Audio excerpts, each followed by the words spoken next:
Imagine walking into an office in the 1970s. The hum of machines, stacks of paper, and people copying documents, faxing memos, and printing reports. Almost every company relied on one name: Xerox. Xerox wasn't just a copier company. They shaped modern office culture and invented technologies that would define the future: computers, the mouse, graphical user interfaces, the list goes on. And yet, despite all that innovation, Xerox never dominated the tech revolution it helped create. How does a company that invented so much fail to lead? This is the rise and fall of Xerox. Xerox started in 1906 as the Haloid Photographic Company. They sold photographic paper and equipment, nothing revolutionary yet. In 1938, they introduced the first xerographic process, a way to copy documents using static electricity.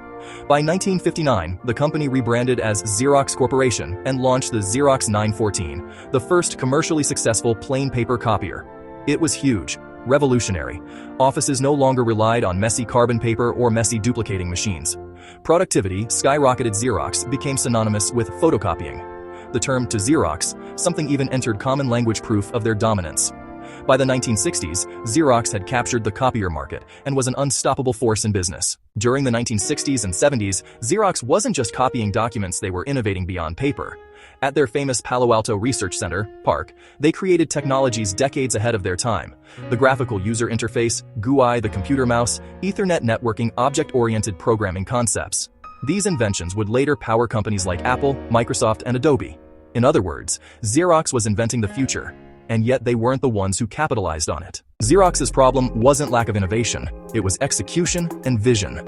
When PARC invented the GUI in the 1970s, Steve Jobs famously visited and saw the potential.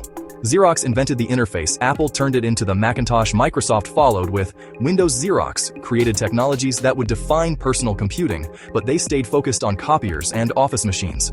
Why? Executives were risk-averse. They prioritized their profitable copier business. They didn't believe the market for personal computers was ready. By the 1980s, Xerox was still dominant in copiers, but the tech revolution had passed them by. Meanwhile, companies like Apple and Microsoft took what Xerox had invented and turned it into mass-market products. The Macintosh popularized GUI computing. Windows became the global standard. Ethernet and networking made offices connected. Xerox held the ideas, but others captured the profits. Even in printing, competitors like HP and Canon began challenging Xerox's dominance. The company that defined office technology was now facing serious competition on multiple fronts. By the 1990s, Xerox's copier business was still profitable, but growth slowed. Digital printing technology emerged. Office work shifted toward computers and emails. Copiers became less of a differentiator. Xerox tried to diversify: document management, business process outsourcing, printers, and scanners. Some efforts succeeded, but nothing recreated the dominance of the Xerox 914 era. By the 2000s, Xerox was no longer seen as a tech pioneer. It was just a big office equipment company.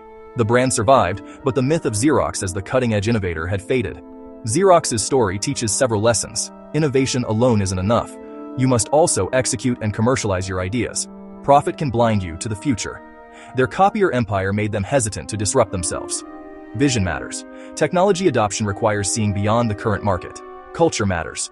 PARC innovated, but corporate decision-making didn't follow through. Xerox invented the future, but they let it slip away.